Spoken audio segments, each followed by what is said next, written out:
Good morning, everyone. There you go.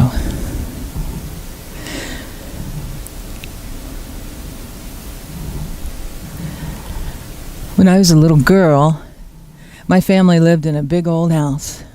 That's a picture of it. Kathy and I went back there just a few years ago. They're replacing the windows. The windows were big, scary windows. They had beveled glass on them, and you can see the beveled glass up in the second story there.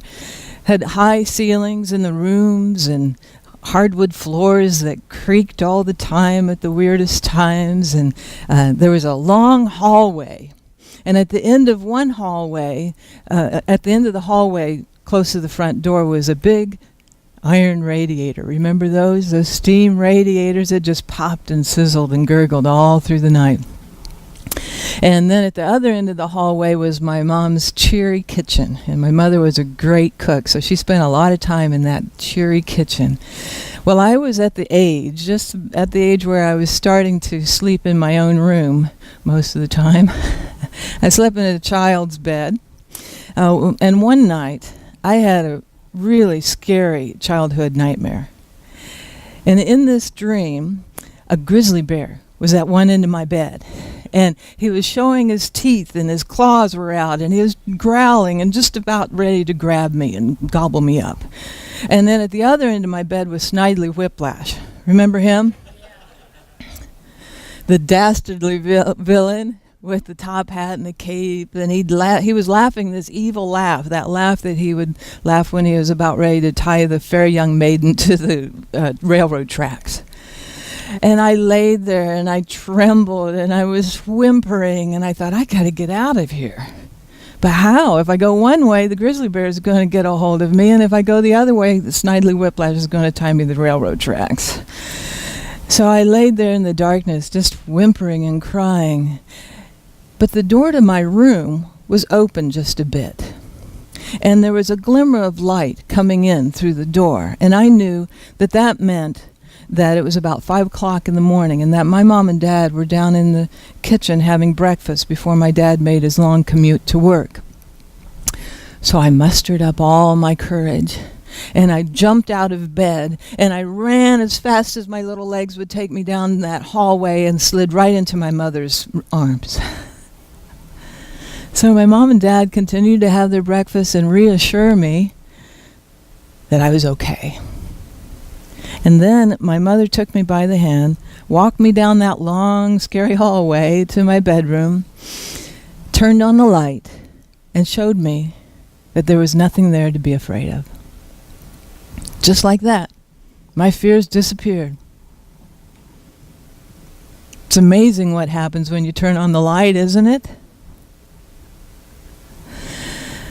Well, as adults, we hear stories like that, or we think of our own stories from childhood like that, and we think, well, that's just kind of a part of growing up, and those childhood fears are unsubstantiated. They're simply illusions that will fade away. But as adults, we might have grown out of our fears of things that go bump in the night, but there still might be fears that haunt us. How about the fear of what if? What if something happens to me or my loved ones? The fear of losing my health, my house, my love, my sweetheart. The fear that the world is heating up, that the wrong person's getting in the White House. There's the fear of not being cared for, not being loved, not being successful. We've got the fear of letting go, the fear of change, the fear of failure, the fear of other people's reactions. How about the fear of unleashing our own hidden potential? We've got the fear of loneliness, the fear of health concerns, the fear of death, the fear of the unknown, the fear of the future and how it's going to play out. That's a long list of fears. What that says to me is that simply growing up, simply growing physically, doesn't get rid of our fears.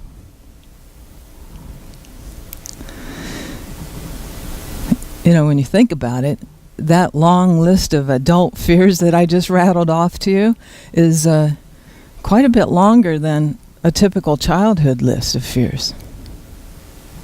Let's see, what was I afraid of when I was a child? I was afraid of getting a spanking. I was afraid that I wouldn't get to go to the state fair. I was afraid that I wouldn't get my allowance in time to meet the ice cream truck and get an ice cream bar with the other kids. I was afraid of scary old Mrs. McKee down the street. I was afraid of the dark. Big difference. When I was a kid, I liked to climb trees. Did you climb trees? But I wasn't afraid. There was a fence between our house and the neighbor's house, and I was the champion of walking that fence. I wasn't afraid. Don't do that anymore. I used to ride my bike and loved to ride without any hands. Did you ever do that when you were a kid? I wasn't afraid. Don't do that anymore. I wasn't afraid of what I ate when I was a kid. Who knows what we ate? Don't do that anymore. I wasn't afraid of spending all my money in one weekend. Sure don't do that anymore.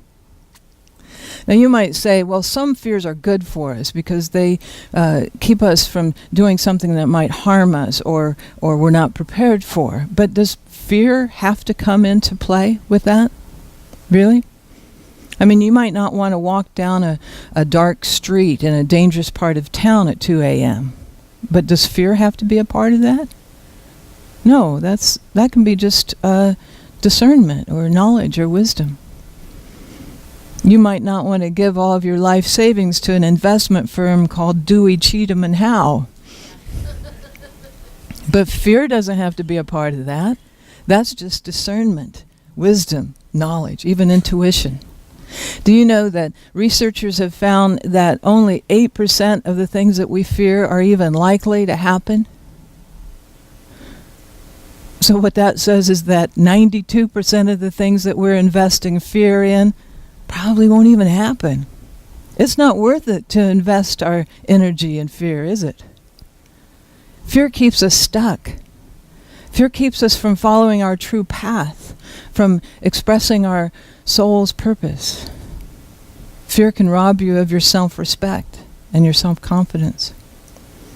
It can keep you in a state of mental confusion, unable to make any clear decisions or maintain any balance or peace of mind.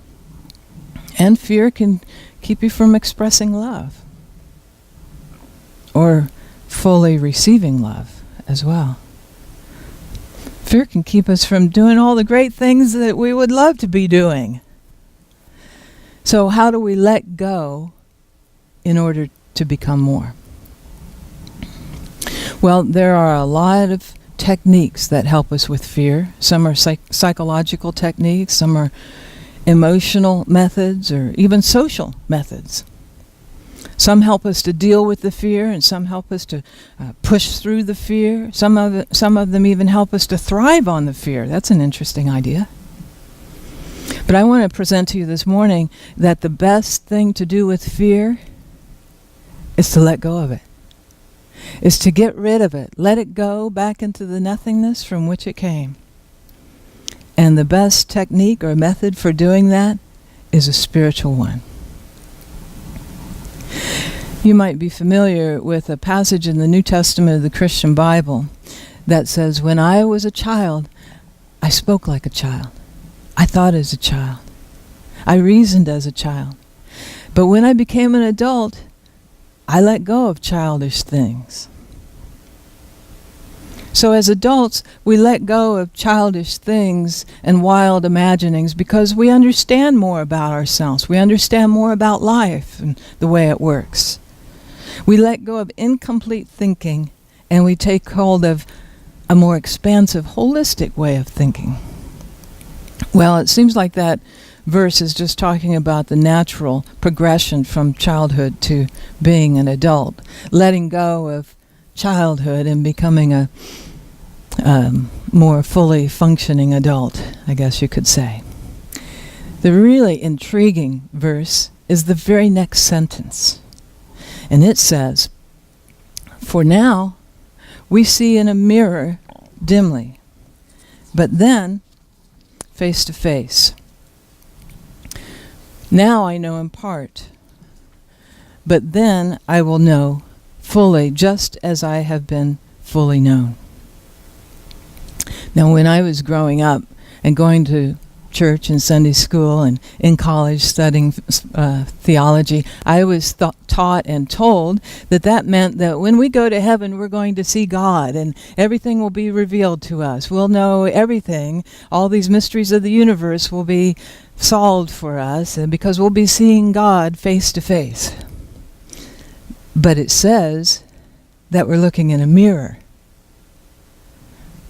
Whose face do you see when you look in a mirror? Your own.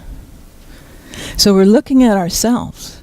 We're looking face to face. We're seeing ourselves, but we're not seeing very clearly because it's kind of dim. Why would it be dim?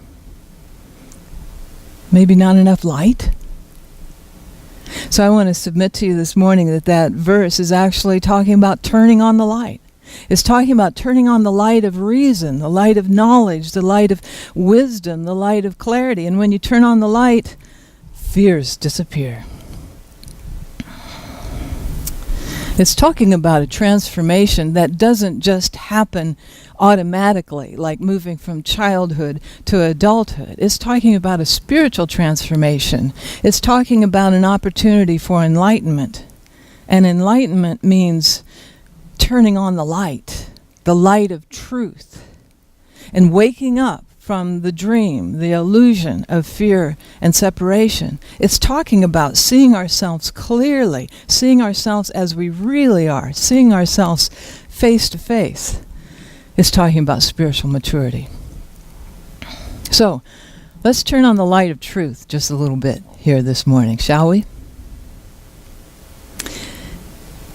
Here at Unity Center of the Desert, every Sunday morning, we affirm, wherever I am, God is. You want to say that with me? Wherever I am, God is. And we know, as the first principle of unity states, that there is only one power, that God is the creator and source of all, that there is no other enduring presence. There is nothing and no one working against you. We know that God is unconditional love, we could say. God is good. God is everywhere present. God is omnipotent and omnipresent.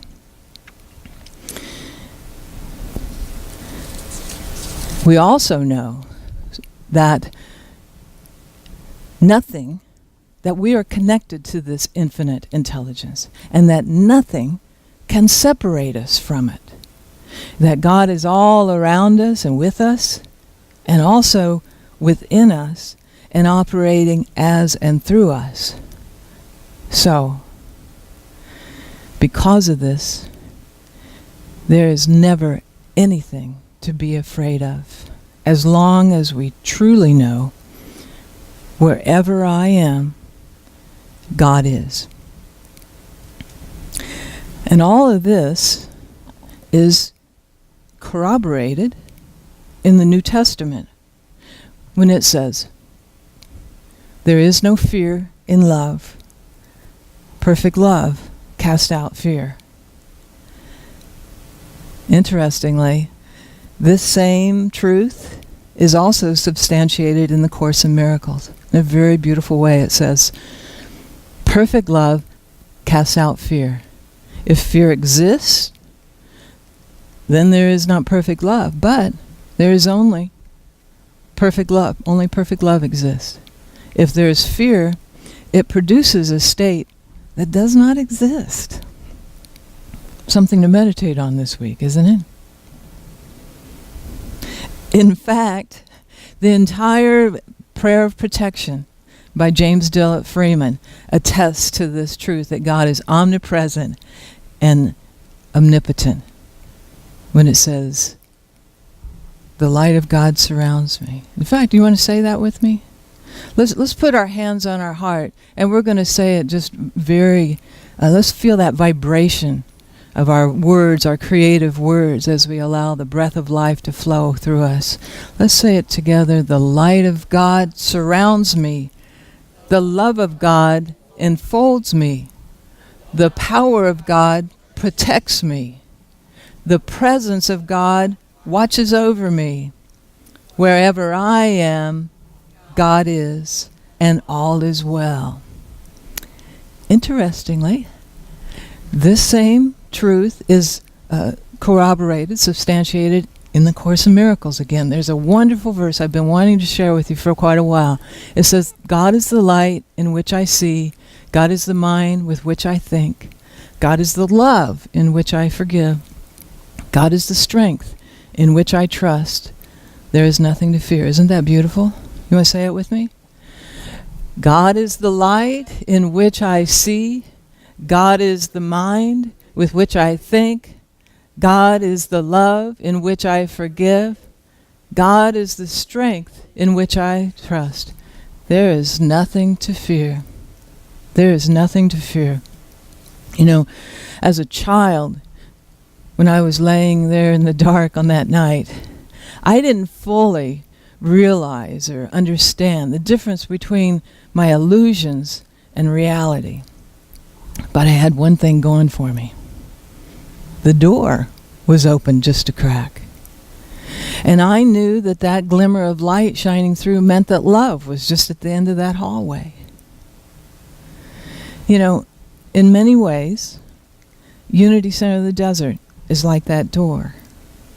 For many of us, we walked in here and the light came on. Just a glimmer of light, maybe, just a little bit of light shining through, and we started to feel better about ourselves. We started to feel better about life.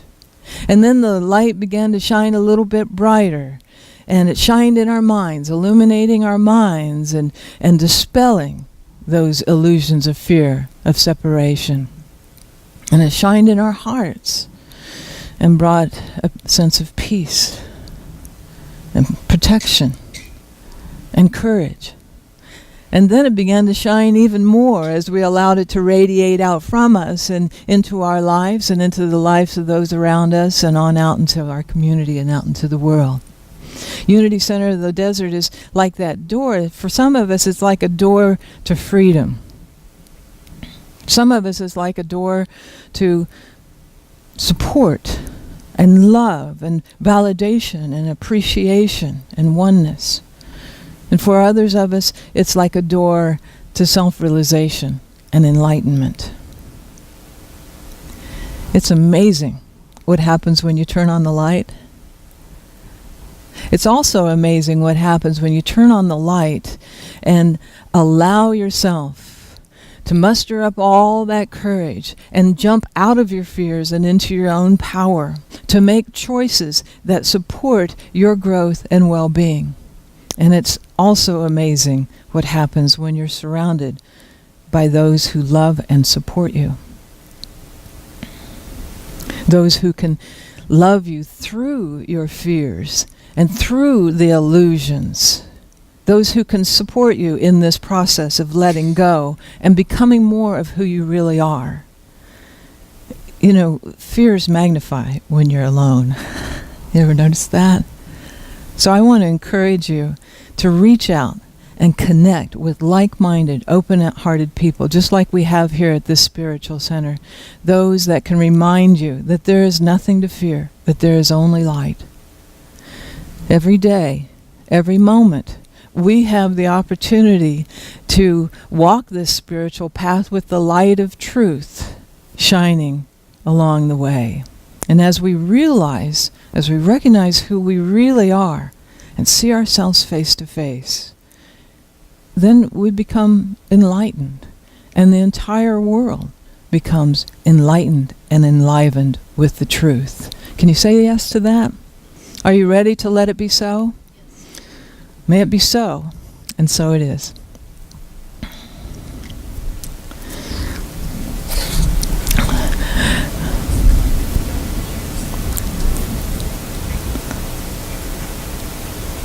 Oh.